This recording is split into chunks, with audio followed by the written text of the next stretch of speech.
The relatable and complicated transition from childhood to adulthood provides any filmmaker a substantial amount of potential comedy and emotion, and the popularity of the coming-of-age genre is a testament to this. In this comparative study, I'll be comparing the films Ferris Bueller's Day Off, directed by John Hughes in 1986, and Boy, directed by Taika Waititi in 2010, and how these films use both similar and different film elements to depict coming-of-age tropes. These two particular films are suitable for comparison because they both depict characters who, as they grow up, seem paradoxically both at home in their environment and also lost within themselves. The coming-of-age drama is defined as movies that depict one or more young protagonists facing a key moment or moments of personal growth during their transition from childhood to adulthood. These can include first romances, graduating from school, or being arrested.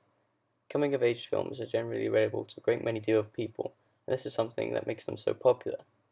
In a journal called Australasian Journal of American Studies, Emma Wortley states that the adolescent is a highly visible and contested figure in modern culture.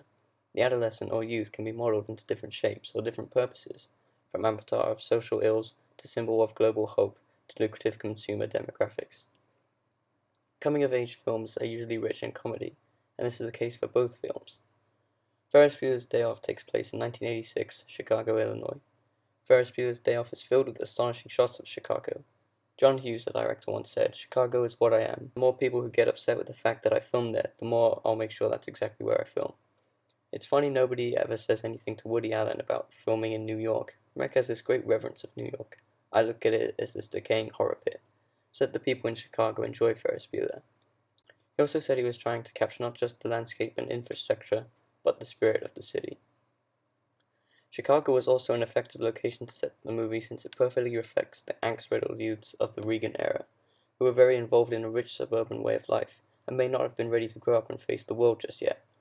We see that Ferris and Cameron are very clearly wealthy, and this is due to America's massive economic boom during the mid-80s. Boy was filmed in Waihau Bay, and Taika Waititi actually hired his cast and crew from the local communities there.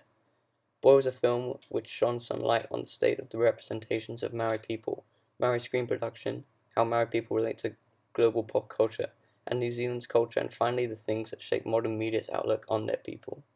The Maori people are quite disregarded people who live outside the mainstream because they are more economically deprived than the European immigrants who moved there and transformed New Zealand into a more globalized country.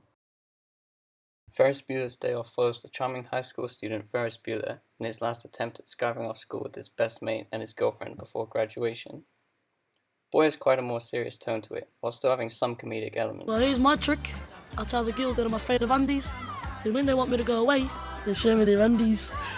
Boy revolves around a New Zealand youth and his relationship with his troubled father, as he learns that his father may not be the heroic adventurer he imagined. Can you stop calling me Dad? Sounds weird. Some of director John Hughes' best films are coming of age, so he's no stranger to what makes a good coming of age film. The film mainly shows coming of age through our characters living life to the fullest, rebelling and facing fears, themes that Hughes knew would relate to audience for years to come, hence Ferris Bueller's popular involvement in pop culture. The mise-en-scene in Ferris Bueller is used to mainly portray escapism for the audience. There are many items in the film that many only dream of having, the Ferrari, and at the time, Ferris's computer.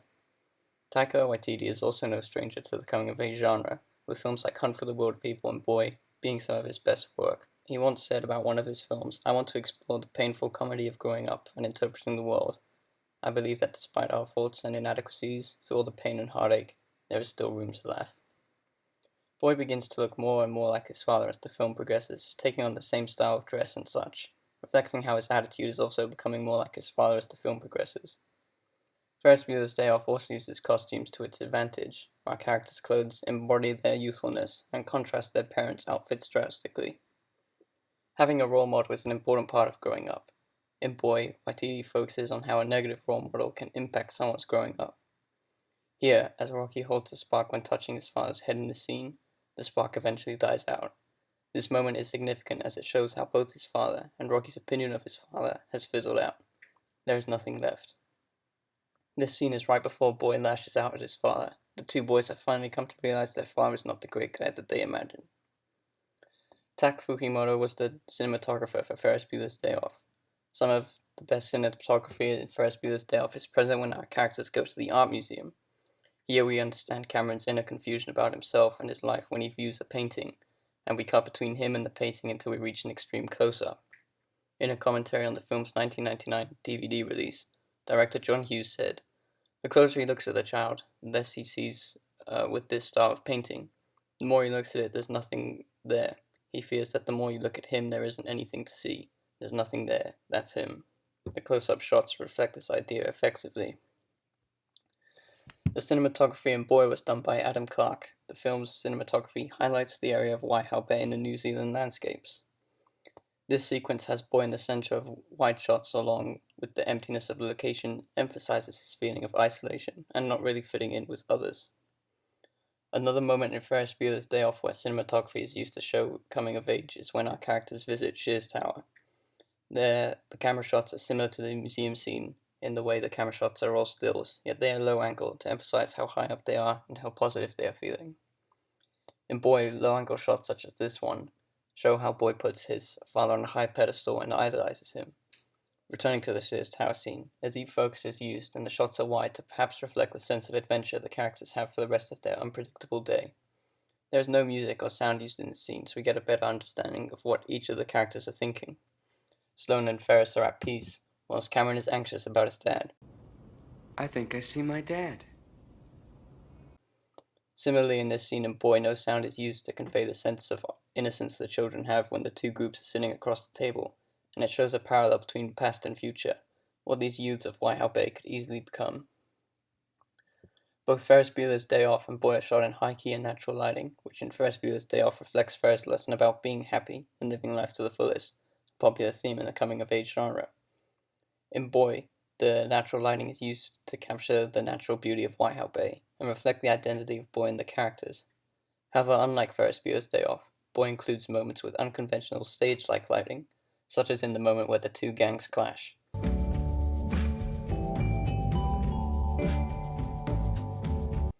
This fight that Boy envisions as a Michael Jackson dance uses warm blue and red lighting to again show how he always views his dad as a good guy, him being the blue against the bad/red. The Michael Jackson dancers do the same thing, as Boy puts Michael Jackson on the same high pedestal as his father.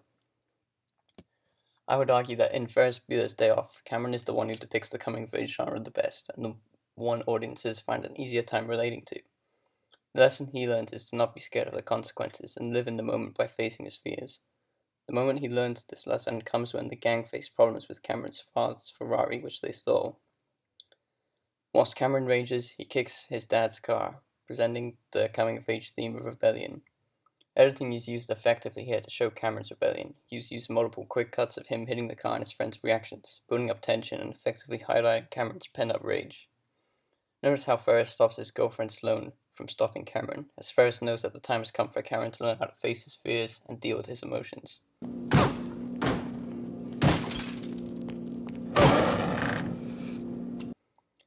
In Boy, stop-motion drawings are a common way that represent the inside of Rocky's mind, and are used to show how his imagination plays a big part of how he sees the world, a more interesting world than the empty reality of Waihau Bay.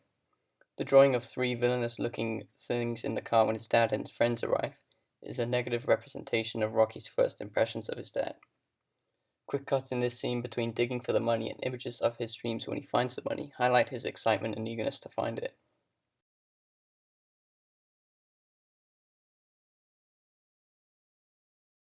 Thus, in both films, quick cuts are used to present the coming-of-age genre.